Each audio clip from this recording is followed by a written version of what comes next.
Hey y'all, hope you're doing good today. So, I wanted to share some thoughts on wisdom. And I wonder if you have this happen. This is really fun for me. But a lot of times I'll be really thinking about something and just sort of, marinating on it over a long period of time. It could be like a full day or a week or something like that. And then I'll have the thought like, oh yeah, I need to, ask the Lord for, his input. And I'm working on shifting that so that I go to him quicker, right? But anyway, that's what I did. And a lot of times I'll pray over my Bible and then I'll just kind of let it fall open. And and sometimes, most of the time, it will be a very relevant and related area or section in the Bible that is just confirmation for me that God's there with me on the topic, on the subject. So that's what has happened as far as wisdom. And so I've been reading in Proverbs how it talks about, and all the way from Proverbs 1 through, I've been focusing on 1 through 3, okay? And I'm going to be pulling some information, like some footnotes from my Bible, and this is the one that I have, so King James Version. But it's talking about, not to walk in the way of sinners, and how, there's a section called Wisdom Cries in the Streets, and that's really interesting. But then it goes more into, what wisdom really is and how discretion works with wisdom, okay? And I like how specifically it says that, the Lord gives wisdom, okay? So let's just take a moment and look at Proverbs chapter 3, verse 13.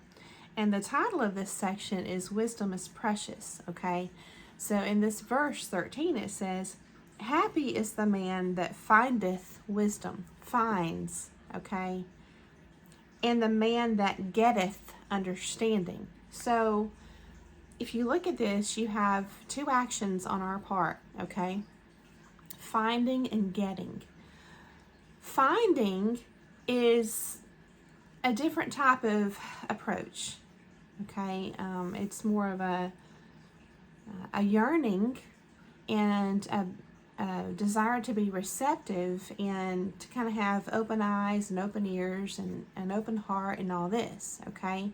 And this is also following the previous chapters here, or 1 and 2, where, it's kind of like a preparation for understanding, the deeper understanding of wisdom, because God is explaining that it says, for example, chapter 1, verse 32, for the turning away of the simple shall slay them, and the prosperity of fools shall destroy them, okay? But whoso hearkeneth unto me shall dwell safely and shall be quiet from fear of evil. And then it goes into chapter 2, the Lord gives wisdom.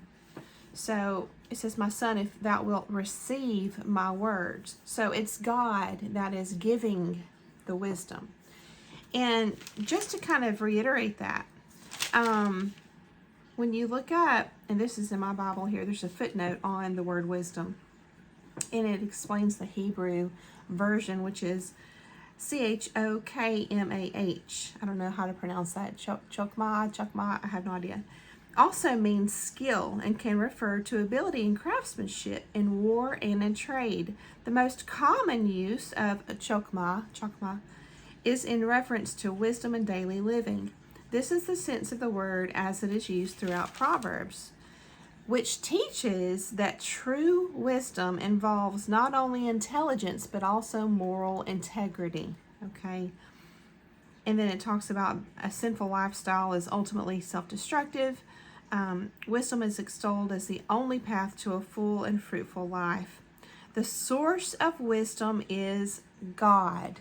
He is the source. Who by wisdom founded the earth, numbered the clouds, and made the world. He alone can provide men and women with the wisdom to live righteously. So, yes, so there's the finding because it's already found. You know, it's already in existence. It's already gotten, okay? And it's with God. And we just have to find that. And how do we find that? Because we find God. Again, I've mentioned in previous messages about, you know, the relationship. Our relationship with God has to come first, which, you know, is explained in the verse that says, you know, to seek the kingdom first. And so it's just another fruit, okay, of that relationship. So happy is the man that findeth wisdom, and the man that getteth understanding. So the other action on our behalf is to get. And that's where, you know, sometimes you'll have, and then we have knowledge you can bring into the mix here. But a lot of times you'll be given something, okay? And sometimes God will give us these little insights that we kind of understand intellectually at a surface level, but it doesn't really apply in the moment in our life. And we kind of wonder, you ever had those thoughts where you're like, I wonder why, like, where'd that come from? You know, well, it came from somewhere. And then later at some point, you know, something will happen in our life, and this little breadcrumb that we were given just suddenly applies. And then at that point, this deeper understanding clicks within us, and it's like it's just amplified and magnified and illuminated for us. It's a whole other deeper level of understanding. So this getting understanding, you might look at as either our conscious striving by, you know, reading the Bible and praying about stuff and researching. You know, there's that kind of approach to getting understanding and really just meditating on something. But another way of getting understanding is life itself, is living life. And those are the hard lessons. But when we get it, we've got it, usually, you know, especially if it was a hard way to get an understanding on something. But there's the getting part, okay? So the finding and the getting. And I love how wisdom is described as a person. It's personified, because I'm going to read here from chapter 3, and again starting at verse 13, where it says, wisdom is precious, and happy is the man that findeth wisdom, and the man that getteth understanding. Let's keep reading. For the merchandise of it is better than the merchandise of silver, and the gain thereof than fine gold.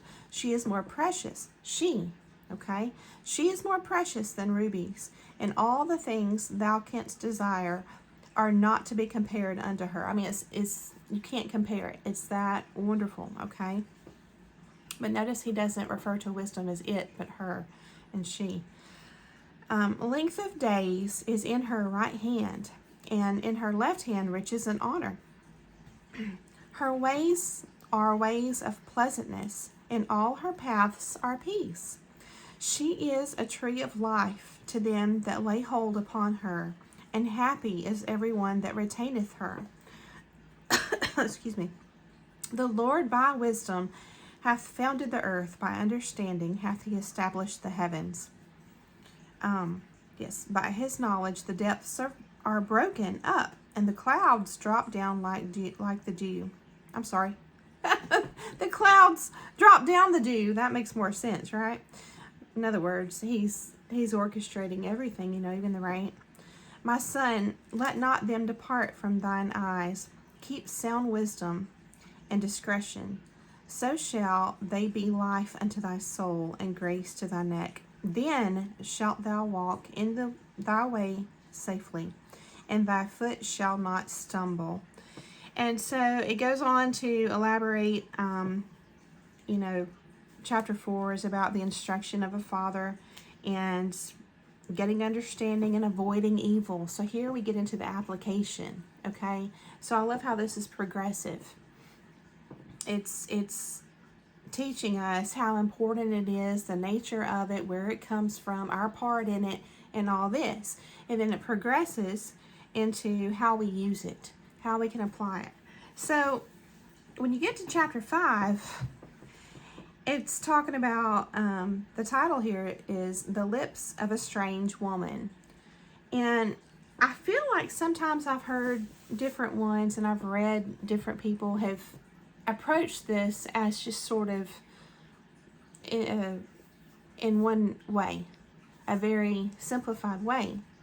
And I'm certainly not proclaiming to be an expert and have, all the multifaceted ways to look at this, but I just wanted to bring it to your attention, as something to look at if you have interest. Okay, so let's read it real quick. My son, attend unto my wisdom, and bow thine ear to my understanding, that thou mayest regard discretion, and that thy lips may keep knowledge. For the lips of a strange woman drop as a honeycomb, and her mouth is smoother than oil. But her end is bitter as wormwood, sharp as a two-edged sword. Her feet go down to death, her steps take hold on hell. Lest thou shouldest ponder the path of life, her ways are movable, that thou canst not know them. Hear me now, therefore, O ye children, and depart not from the words of my mouth. Remove thy way far from her, and come not nigh the door of her house. And then it's going to explain the consequences. And I wonder if this might resonate with you as far as the things you've been through, because it did to me, okay? Lest thou give thine honor unto others, and thy years unto the cruel. Lest strangers be filled with thy wealth, and thy labors be in the house of a stranger.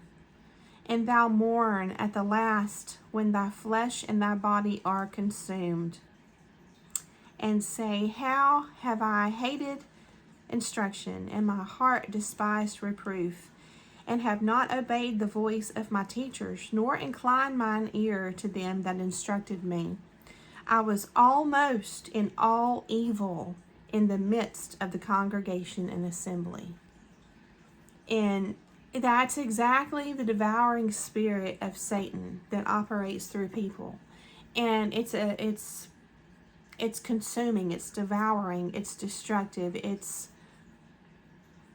and a lot of times when we go through stuff and we feel like we, unfortunately, it's not just coming face to face with evil, but it's getting involved unknowingly because we had not at that point gained the wisdom and the understanding.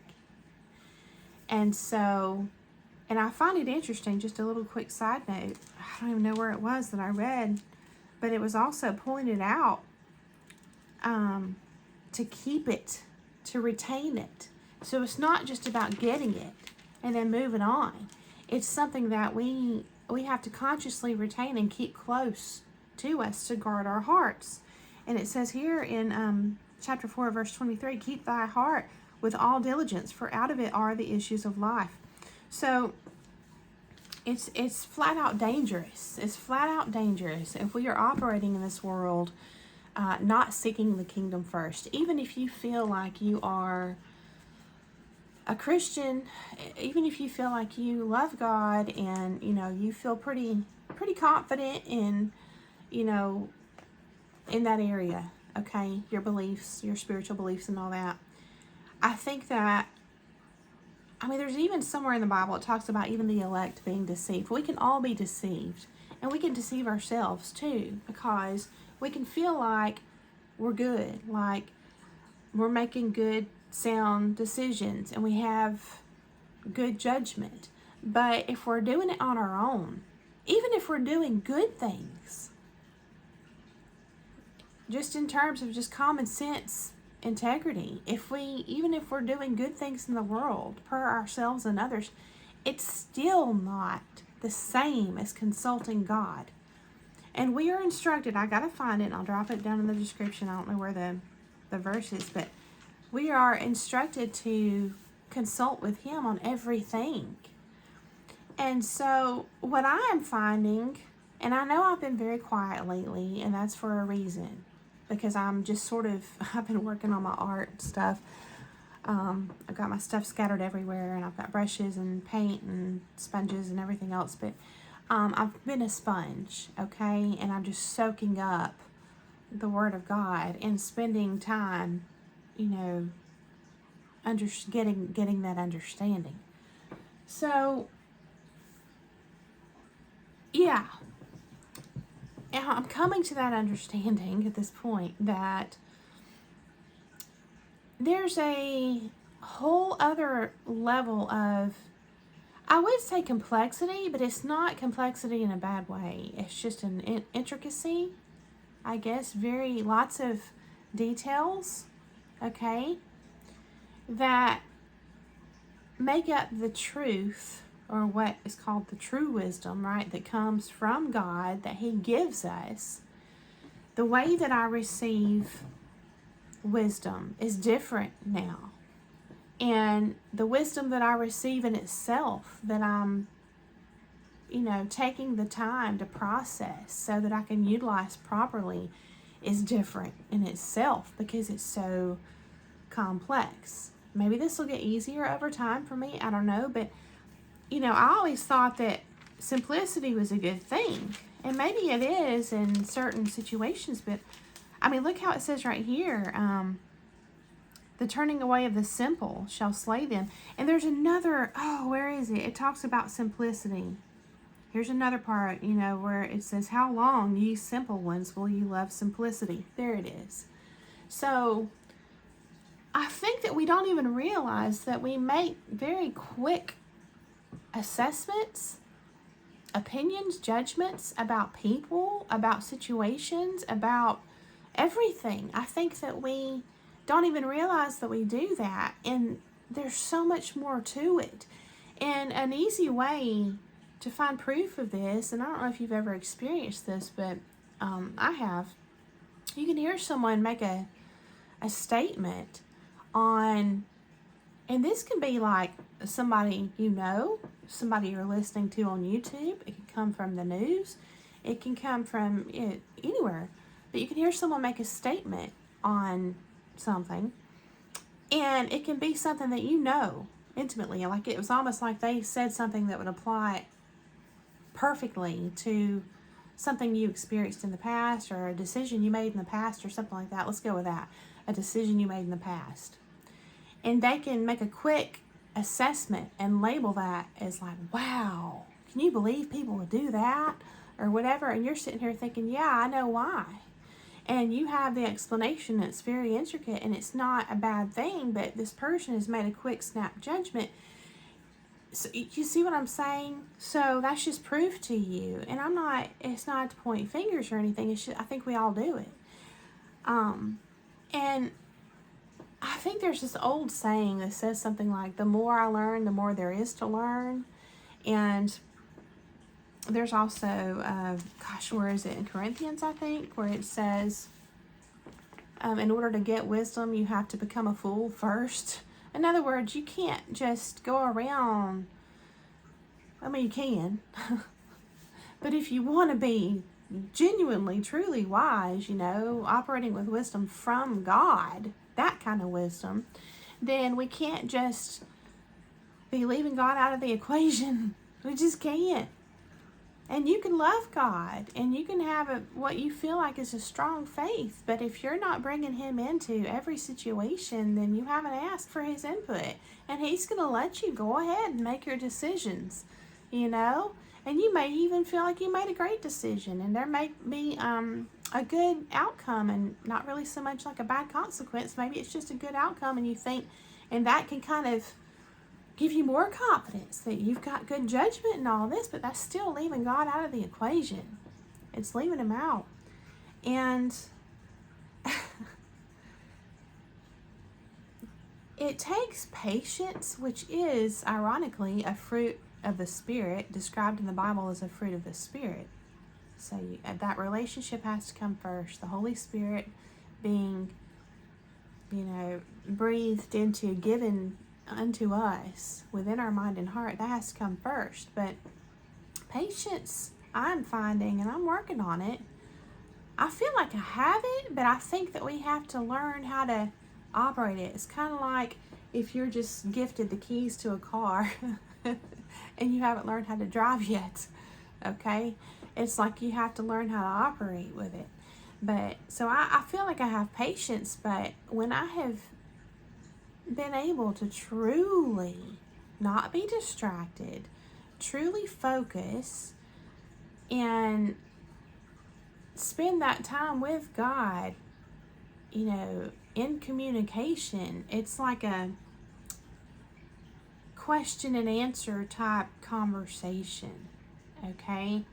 And there's this discussion going back and forth within you, and it's different than thinking for yourself. And you'll know, there won't be a question about it. You'll know for sure. And what I'm finding is I can't just make this happen on my own will, in my hurried life. There has to be a softening within us first that is inviting to the Lord. It's the same way if you're in a relationship with someone, in the 3D world, it's the same thing. You can't just be busy, never hardly ever acknowledging that person until you need them. And then you're just, you're in a hurry and you just stop real quick and you expect them to just stop where they are and communicate with you or give you whatever you need. It doesn't work that way. You have to maintain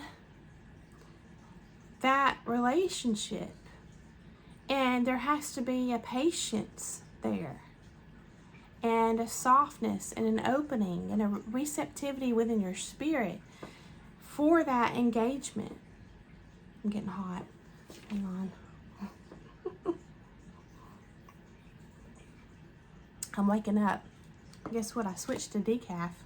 This is actually homemade, even though I saved my cups because I'm like, that's a lot of trash to throw away. You know what I mean? If you can get your coffees out a lot, so I'll save them and use them.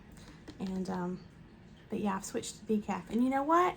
I have so much energy now. It's bizarre. I might struggle a little bit more in the mornings to get going, but I notice that if I don't eat a heavy lunch, if I do, I'm going to be ready for bed at 2 o'clock. But if I don't, then, I'm pretty stable throughout the day, and I even have a hard time going to sleep now.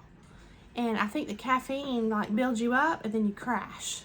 And it's just, for me, it wasn't healthy. I do still have it. I do occasionally, but I drink decaf tea and coffee. And you got to look into, if you have interest, the method of how they make the tea and the coffee decaf, because there's a chemical way and a non-chemical way. So I'm drinking Pete's coffee now, and it's pretty good. So reel myself back in here. Where was I? It's just different. This thought process that you have when God is instructing you. What the revelations you're going to have as a part of your thought process are going to be so intricate and you might say complex. So much so that it's he can give you this much and that you've got to take a minute and process it. So see, it's God will show you just how simple, or you might say limited, we really are. And how awesome is that? How awesome, really. We couldn't even withstand the full glory of God. It's just, that's awesome, But where am I at? 24 minutes. I didn't want it to be super long. But I just wanted to say hello and share my thoughts on that, and just let you know that I think that our good intentions and our desire can get the best of us sometimes. And it can put us in a mode of operating without that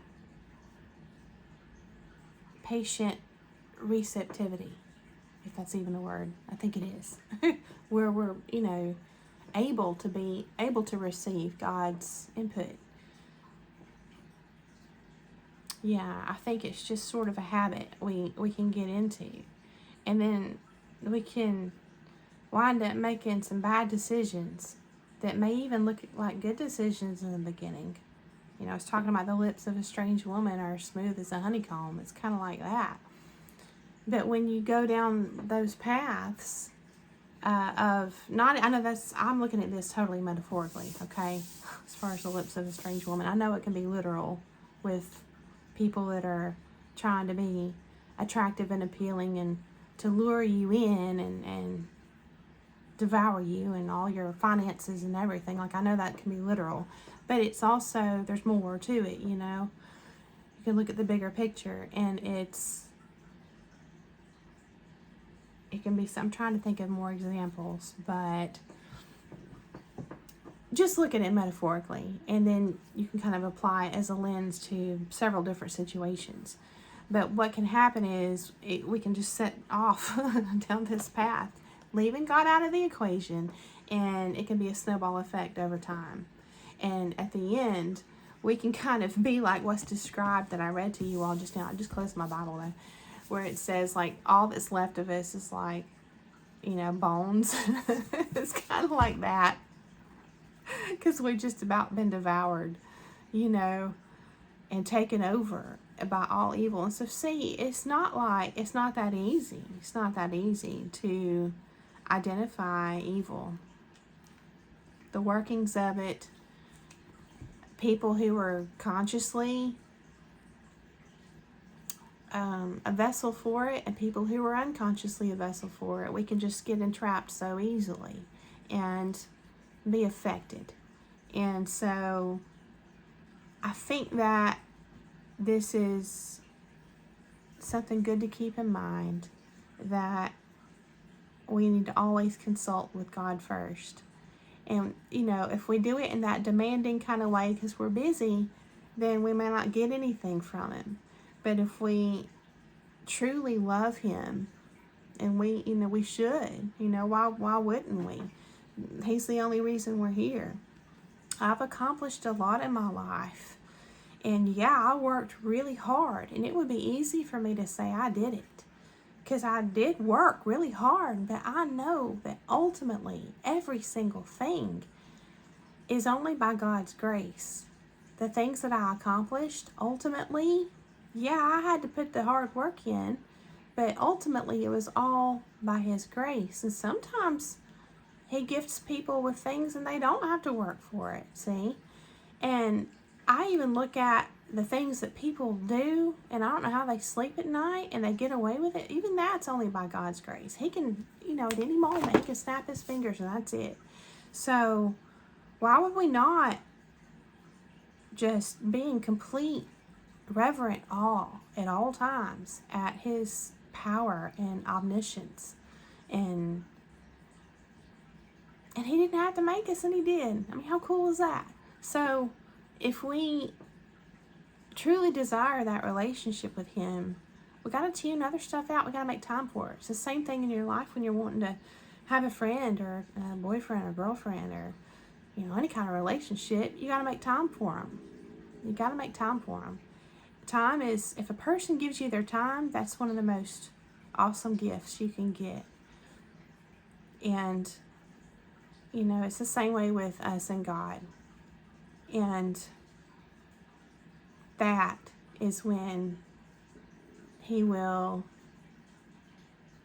respond to you. That's been my experience. And I'm still working at it because I'm very, very busy. And I know we all are, but I mean, what's more important? What could possibly be more important? And just a side note, I guess I'm supposed to share this because I was reminded of it by saying what's more important. My dad, you know, when I was young and starting to drive, and even as I got older, he kept telling me this over and over, but you know, there's people that, you know, out in traffic, they'll just speed and put their lives at risk and everything, and the lives of others and their children if they're in the car and everything, just to try and make it somewhere, you know, on time. And if you think about it, you weigh out the risk benefit ratio here. Excuse me. is it really worth it? You know? And so what he would always say to me is, what's 2 or 3 minutes compared to the rest of your life? That's what he would say to me. And I completely agree.